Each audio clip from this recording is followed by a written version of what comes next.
This is the Mariners POSTCAST, your instant game reaction for the Seattle Mariners. Part of the Locked On Podcast Network, your team every day. Cal Raleigh gets 50. Jorge Polanco turns it up offensively, and the Mariners lineup scores 9 runs and after scoring 11 yesterday. Yes. It seems like the offense is swinging itself back around here at a perfect time, and the Mariners, of course, are Veteran Cup champions. I don't know who cares about that, but we'll say it anyway. Why not? It's another occurrence that happens today. This is your Mariners POSTCAST. Anderson Hurst, Christopher Crawford with you to my left. We're here hanging out right after every single Mariner baseball game. Really appreciate you guys coming and spending some time with us as Mariner fans. We're back on a winning streak, Chris Crawford. What are your thoughts? It was interesting that when they fall behind 4-1, I am thinking, boy, am I stupid? Like, did I say a bunch of stuff about the get-right game and it's going to make me look like an absolute moron?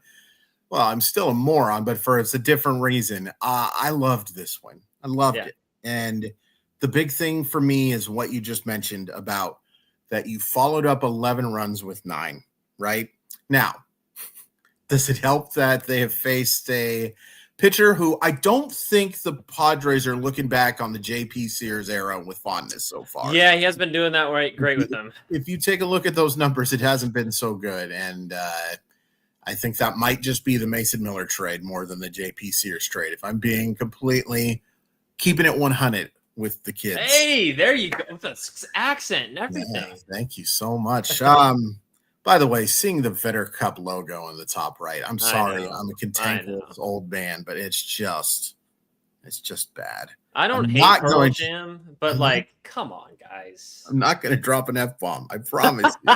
Spinning wheels. He's referencing you doing that last time. So he asked me to do it a couple of times ago too, to be fair. So, but he asked me to show my nipple last time. Oh, okay. Did you? No. Oh, okay. I said if we win the World Series, I will. Oh my gosh. I will. I almost said that I'll pierce something, but I'm not going to. I really like this win. I thought there were solid moments from every aspect of the team. There were also some not so good moments from every aspect of the team as well. True. Wasn't a perfect game by any means. But these are the type of games you have to win. Yeah. You have to win. And you especially need to win these games just to real quick. The fact that you have the Astros playing the Rockies, the fact that you have the Yankees playing the Nationals, the fact that you have not a lot of help coming from, you've got a nice little alfalfa in the back there. I know. That's why I was a little upset that I didn't wear my hat, but it's okay. I like it. No, you look handsome as heck. I just think you have to win games like this. And this feels like the start of something, right? Yes. This feels like the start of one of these, another one of these win streaks. You've won 3 of 4 now. You're back to 10 games over 500, I believe. Yep. And you see a special moment, too, with the second ever Seattle Mariner to hit 50 home runs. It's pretty crazy, man. And Goldsmith's going through the stats throughout the game. Just the 33rd person ever to do it, which is crazy to me. That's not a lot of people. It's not. It's not. For how many people have played the game of baseball? Oh, my goodness gracious. Yeah, on every roster right now, there are 780 people. And we've had 26-person rosters since 2021, I believe? Yeah. Something along those lines? Something like that, yeah. So multiply that. Oh, and then go back another 100 flipping years too, right? Like, that's so crazy to be the 33rd person ever. I wonder how many I could name. If we had more time, I would probably try to name all of them. But I know let's save that for another time. Yeah. Maybe our 50th stream or something like that. We probably have had more than 50 streams, we've done way more than 50 streams. By the way. Let's start with the start, Chris Crawford. Yeah. So here's the thing. If you take away one inning, I thought Bryce Miller was really good today. But if you take away Shaquille O'Neal's height, he wouldn't be a great NBA basketball player. So you can't really say that he was good because that second inning was rough pumpkins, right? Like, And by the way, I'm saying right too much. That's one of the things I've noticed lately is I've been saying it a lot. So I'm going to do my best. Yeah. It's been, it almost feels Canadian-esque. I'm blaming Ian Furness, who I'm hosting for, by the way, tomorrow, 1 to 3, KJR, 93.3 FM. Outside of that second inning, he was good. The secondary stuff looked good. The command looked pretty good.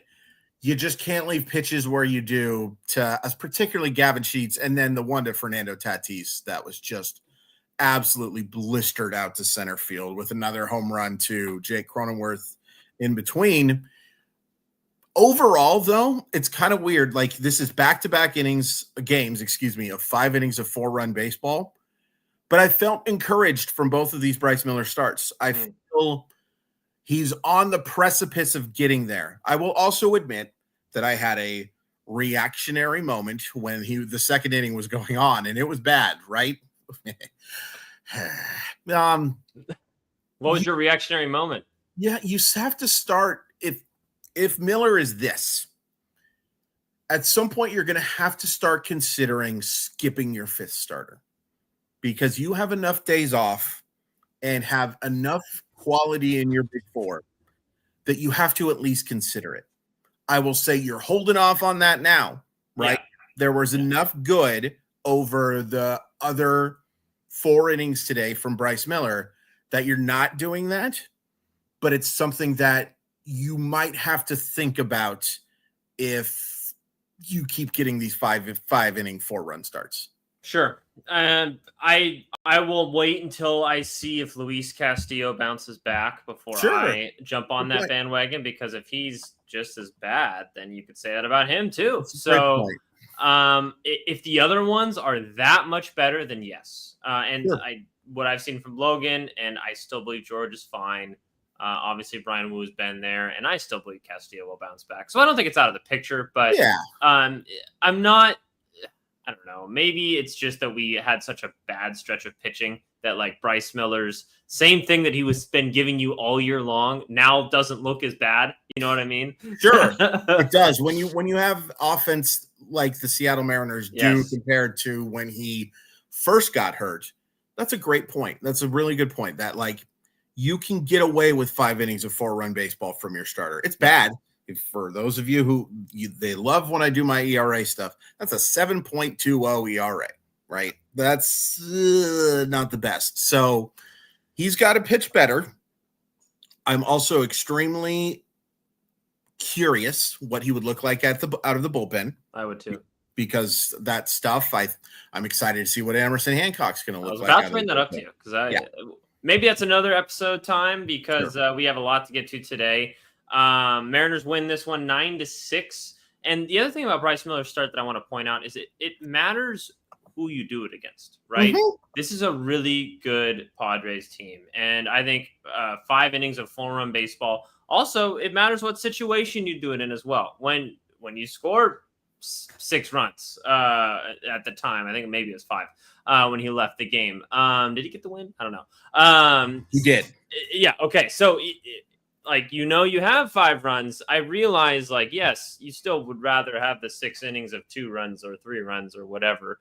But, you're pitching to your situation, so to speak. And like I said, this is a really good Padres lineup. The ball was kind of really traveling today.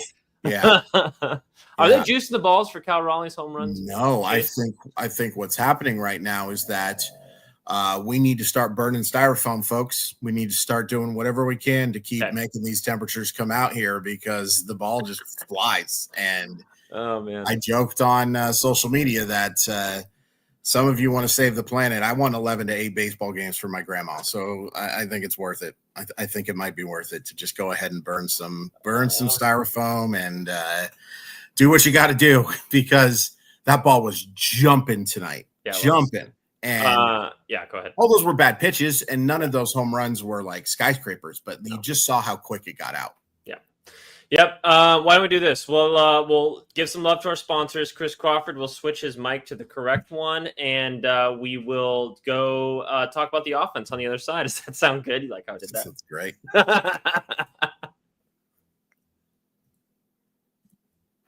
Time to fuel up and turn it up with 5-Hour Energy Transfusion. This grape, ginger, and lime flavored shot brings the iconic taste of a golf course favorite to a non-alcoholic boost. Perfect for sinking birdies or making great memories with friends. It's a hole-in-one for your energy game.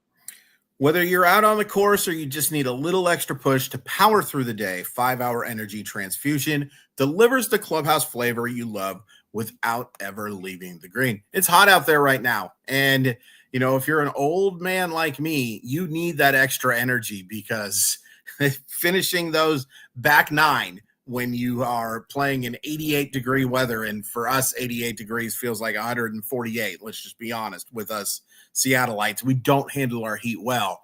So when we have something like 5-Hour Energy Transfusion to push us through, we definitely appreciate it. Golf is all about good times with good people and good flavors. The grape, ginger, lime flavor of 5-Hour Energy Transfusion gives you the best parts of your clubhouse go-to without leaving the course or chasing down the bev cart. Now you can amp up the fun even more. Just buy, snap, and enter for a chance to win a dream golf trip for two to any golf tournament in the USA. Make sure to tee up that trip by visiting 5hewin.com for full rules and entry. No purchase necessary. Excludes the Masters tournament and ends October 31st, 2025. My fault. We have another one here. FanDuel. It's August 26th is officially FanDuel Futures Day, a brand new holiday for football fans who live for bold predictions and preseason hunches. That's tomorrow, and just for 24 hours, FanDuel is giving you deals on NFL season predictions. So whether you're calling your MVP, eyeing a long shot division winner, or ready to crown your Super Bowl champ before week one even kicks off, this is your moment. Just bet on the long shots. This is the best time to do it. Bet responsibly as always, but this is the best day to take those chances and get some sweet dune buggy money. Dune buggy money. I like that. Visit the FanDuel app today and start planning your futures bets now, because Futures Day is one day and one day only. Tomorrow, FanDuel, play your game. Welcome back to the Mariners POSTCAST with Anderson Hurst, Christopher Crawford with you. Mariners win this one 9-6, secure the Vetter Cup championship, so to speak. I don't know why this is such a big deal, but okay, yay. But more importantly, they win the first game of the series and get it to a 1.5 games once again of the Houston Astros in the AL West. Lots of things, maybe do some scoreboard watching later tomorrow, but you're taking care of your own business first, and that's what I love that the Mariners are doing right here. Offense is the story of this one. Bryce Miller was okay, but Cal Raleigh hits 50. We kind of did a wax poetic yesterday about Cal Raleigh's season. Is there anything more you want to add so far? I mean, it's just such a special accomplishment, and we talked about it earlier in the show that reaching 50 homers is just you can't fluke into it. I understand that there have been some players who have hit 50 homers who aren't necessarily considered the crown jewels of baseball and have also been accused of things. Yeah. But it's really hard. It's really hard. And it's something that it's not just the strength. It's not just the good swings. It's also about the durability. The fact that he's in the lineup every gosh dang day is special. And I saw a lot of you talking about it in the chat. And again, we really appreciate everybody showing up. He's within reach. He's in reach of 62. He's in reach of tying or beating the American League Home Run Championship. And the fact every game that he hits one, you're going to feel a little more confident that that's a real possibility. Yeah. And 13 more in 30 games is a lot. It's a lot. It's 70 homer pace. But he's been there. He's done it. He has absolutely gone on these types of runs. And what is this now? Like 4 homers in the last 3 games? I know it's 3 homers in the last 2 because he hit 2 yesterday. But by the way, real quick, apologize for yelling dumper as loud as I did when I came in the chat yesterday. I just had so much fun doing it, though. I mean, I'm sure you did. I really liked it. I don't think anyone else liked it, but I really, really liked it. The offense today, though, was really good. And if not for the 50 homers, we'd be talking about how good Jorge Polanco is. Yes, we would. Man. Absolutely. just the triple short of the cycle, which again is like being just 10 inches short of being an NBA center. Like there is some doing that comparison again, but he was really good today. And I thought when he got the 5-4 lead, that double down the line to score those 2 runs is when I was like, oh, they're going to win this game. Yep. They're going to win this game. I was not confident when it was 5-4, not confident whatsoever. So when he added that insurance, I felt really good about this game. But there were a bunch of guys who swung the bat well today. Obviously, Big Dumper with the homer. Mitch Garver had 2 really good walks today. Designated walker, Mitch Garver. Yep. JP Crawford drives in a couple of runs. He actually kind of drove in 3. One of them was with a double play, so he doesn't get it. But nice to see a couple of knocks from him. Yeah. Julio with the opposite field single, but I'd like to see him drive the baseball a little bit more. Yeah. And Josh Naylor was really good today too. The overall offense. Was anyone bad? I'm trying to think. Suarez, maybe. He still gets a walk, scores a run. Randy wasn't so good. Yeah, that's true. It gets ahead. 3 strikeouts at the top. I will also say, we probably are going to do this too much that we're going to note Eugenio Suarez's defense. That might be the worst play I've seen from a Seattle Mariner this year defensively. Oh, the pirouette throw that went. I thought for a second Jalen Milroe was playing third base for the Seattle Mariners because it was just that off. Like it was. Yeah. I don't know why he's making that play, to be honest with you, either. Thank goodness they had a 4-run lead because it ends up not mattering. But you're going to notice that stuff. You're going to notice the oof magoofs that Suarez makes defensively. And there have not been a ton. There's no way you could possibly suggest that he's a better defensive player than Ben Williamson right now. You also couldn't possibly suggest that Ben Williamson is a 20th of the offensive player Eugenio Suarez is. So, but you are going to notice that stuff. And it's why I think Ben Williamson has to be one of the call-ups. I do think that he has to be one of the guys as a potential defensive replacement for that type of stuff because, man, you can't – if that was a close game, we would be screaming about that play. But it worked out. Yep. I am more confident than you are in Eugenio Suarez third base. To be fair, I didn't actually see the throw from third. But I've been pleasantly surprised with his defense up until now. I know that people are saying that was a bad throw. I saw all the discourse on social media, and I've seen the comments here on our right-hand side of the screen. So everyone's like, bring Ben Williamson back. Suarez sucks. Guys, come on. Come on. I would rather, number one, Ben Williamson get everyday reps and AAA, and sure. I think you get more value from someone like a Leo Rivas coming up because he can play multiple positions, be your backup shortstop, yada yada yada. By the way, I guess that's Cole Young now. I'm not sure how that would work out. Anyways, something to think about for the future. Yeah. We mostly offensive good stuff today.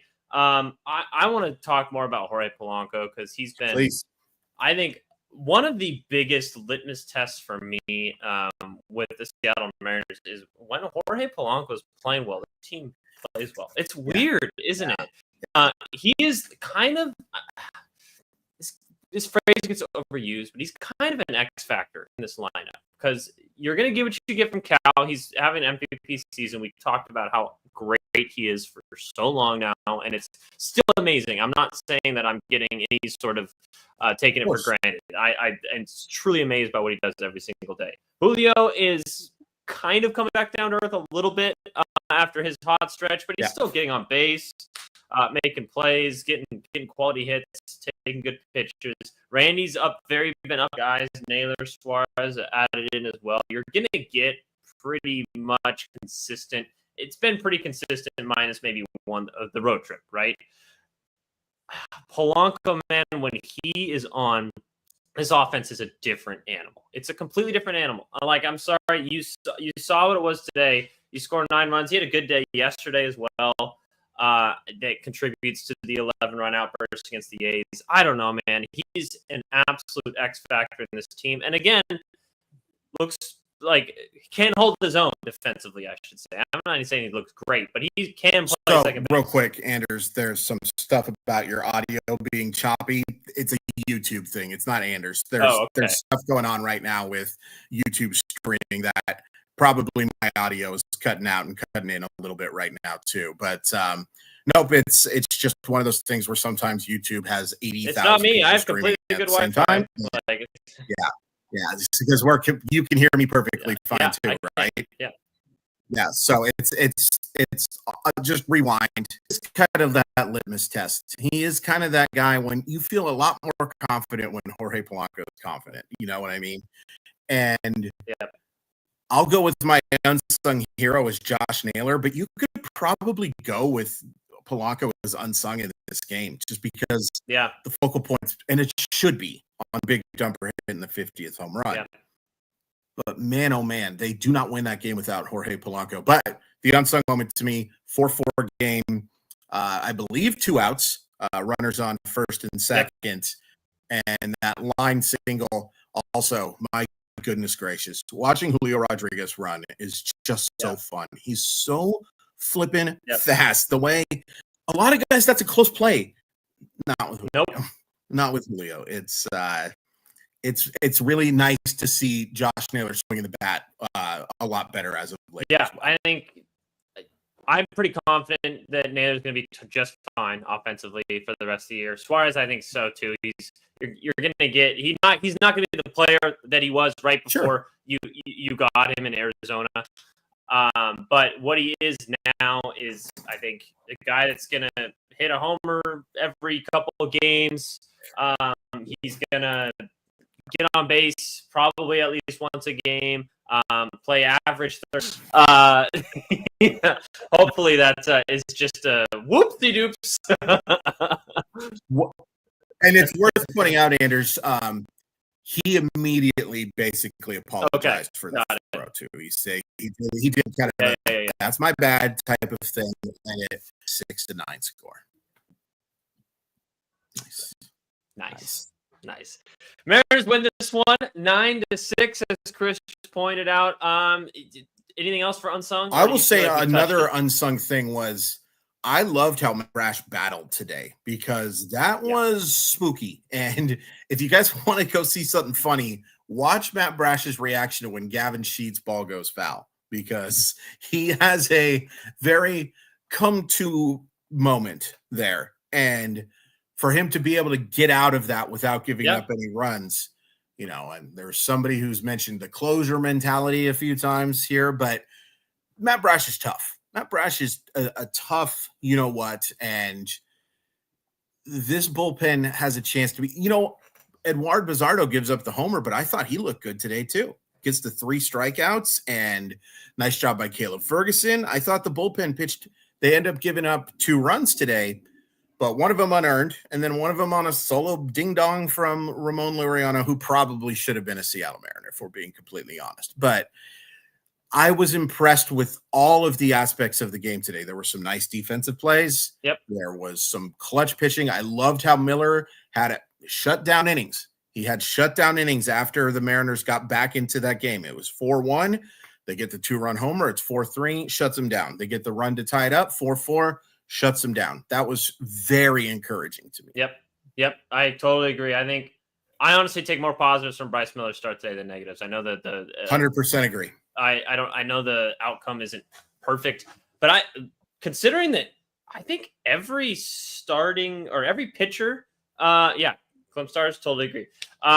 Every pitcher that pitched for the Mariners today at least struggled a little bit. Because Bizzardo gives up the home run. Brash kind of struggled through. Munoz wasn't perfect in the 9th inning. I think that's just more of a testament to how good San Diego's lineup is more than anything else. And some people pointed out that they haven't scored a ton of runs. They passed the eye test. They absolutely are a lineup that passes the eye test. They have had some moments where they have really scuffled. In particular, the same way that Julio kind of, they've talked about, like, we go as far as he goes. They go as far as Fernando Tatis Jr. goes. It's true. And for a while, Fernando Tatis Jr. sucked out loud. Talent, there might be 3 more talented baseball players on the planet than Fernando. Is Julio one of them? Might. It's a really good question. It's a really good question. I'd probably put Tatis slightly ahead of him. The only thing I would say is that because I think Fernando Tatis Jr. would be a fine center fielder, but yeah, it's close. Anyway, yeah, they are. This is a good lineup. There's a reason why this team is battling the Los Angeles. I think they're the best team in the NL West, personally. I would not go there, but I would say that they are the second best team in the National League. So, that's high praise for sure, right? I hope we get that NLCS, and I hope that it's one of those teams facing the Seattle Mariners in the World Series afterwards. Phillies are better than both of them. Anyways, moving on.